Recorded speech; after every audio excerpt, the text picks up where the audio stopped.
where it's certainly nice to begin this show with some good news during these extraordinarily difficult times. Joining us right now from his home is the Dodgers president and CEO, Stan Kasten, to talk about some of this good news. And Stan, we know that baseball is going to be back at some point, and it's certainly going to help a lot of people across this country heal a little bit. But here locally, so many more Dodger fans will now be able to see the Dodger games right here on SportsNet LA. I wanted to get your initial reaction and how you're feeling now that a deal is in place with AT&T and DirecTV. Wow, I feel great. This has been so long coming, and so many people worked on this literally all the time for the last 6 years to make this happen. It's so important for so many of our fans who, as you know, are the most supportive and loyal fans anywhere in baseball. I do feel bad, though, for one thing. Imagine you've waited 6 years to watch SNLA. You've heard about it. You've read about it. You know how great it is. You turn it on, and all you see is me. Believe me, people, there are many better things on the network. The pregame, the postgame, the behind-the-scenes things, and, of course, the games themselves. You're going to really enjoy what so many of us already know, that SNLA is so really, really good. And Stan, you know this. You don't need me to tell you this, but a lot of Dodger fans were certainly frustrated over the last several years. You were frustrated, the organization as a whole, Charter Communications, all of us here at SportsNet LA. So in your mind, how ultimately did a deal finally get done?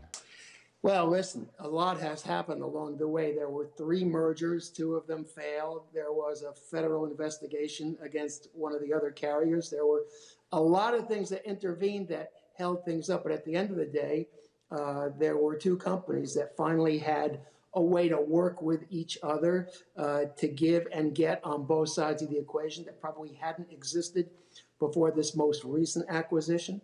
And so it just finally made too much sense for them to both reach a deal. And I couldn't be happier that they did. And we know that last Thursday would have been opening day, so we missed out on having opening day at Dodger Stadium on a beautiful late March afternoon. When we do have opening day, whenever that is, Stan, is it going to look like a regular opening day in your mind with the same pomp and circumstance and all the pageantry, or might we be looking at a situation where we don't have fans in the stands for the opener? You know, that's hard to say. And I have been advised, as we all have been advised, to not speculate. We just don't know yet. We are going to have another call this week with LA County Public Health. They've been really good about advising us on the best ways to go. And I know they have considered having games without fans as one possibility. They've considered having games in neutral sites, and they've considered just opening it up. So I don't know. I don't want to speculate. It seems reasonable to me that there might be some slight transition period before we just let everyone in, but maybe not, John. So yeah, everything is on the table. I will tell you this. Any way we can get going, and the players and the clubs are aligned in feeling this way. Any way we can get going, we are ready to do it under whatever circumstances people give us. That's how much both sides want to play ball, and that's how much we want to give it to the fans just as soon as we can. And we heard last week, Stan, where Commissioner Rob Manfred was talking about how he might and they might have to get creative with the schedule for the regular season, but he also mentioned getting creative with the postseason, how it might not look like we're used to. In your mind, what do you think October or November baseball could look like? Well, you know, I always say that what we build ourselves for is try to win that last game in October. But, you know, this year, last game in October may be regular season.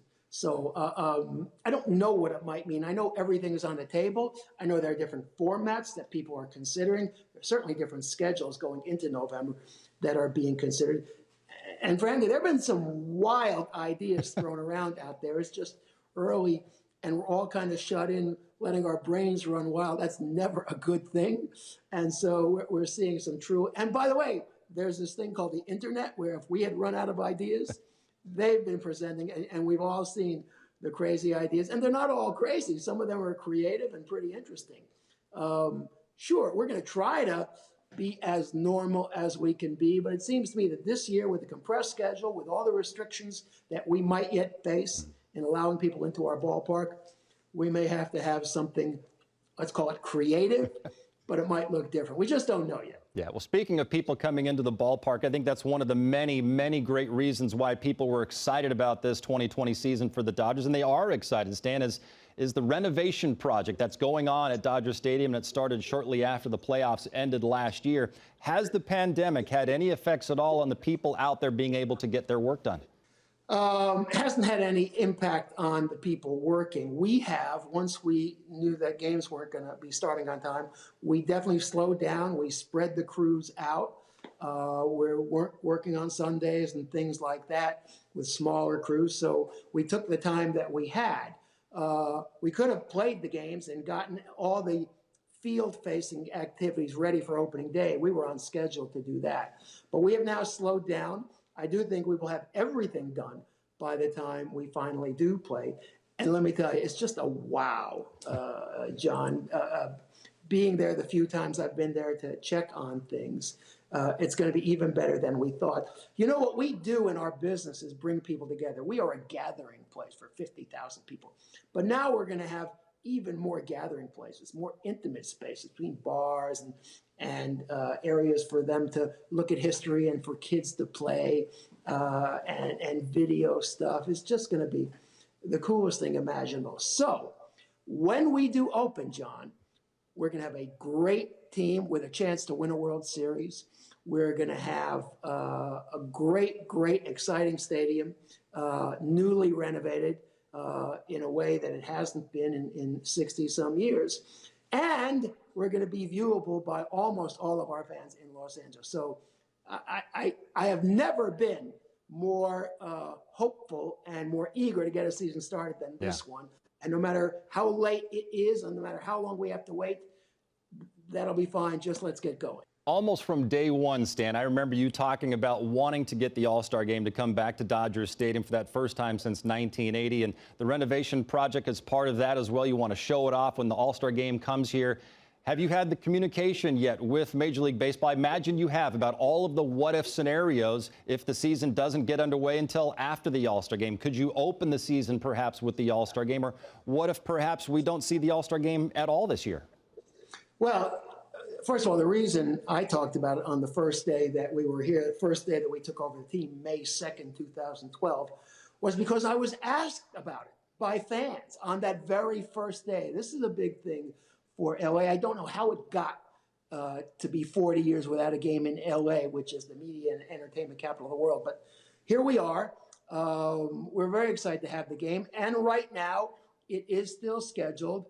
I don't know how much longer or how delayed the start can be before they have to make a decision about that. So could they alter the game? It's possible. Could they alter the events around it? It's possible. Could they start the second half with a different kind of game?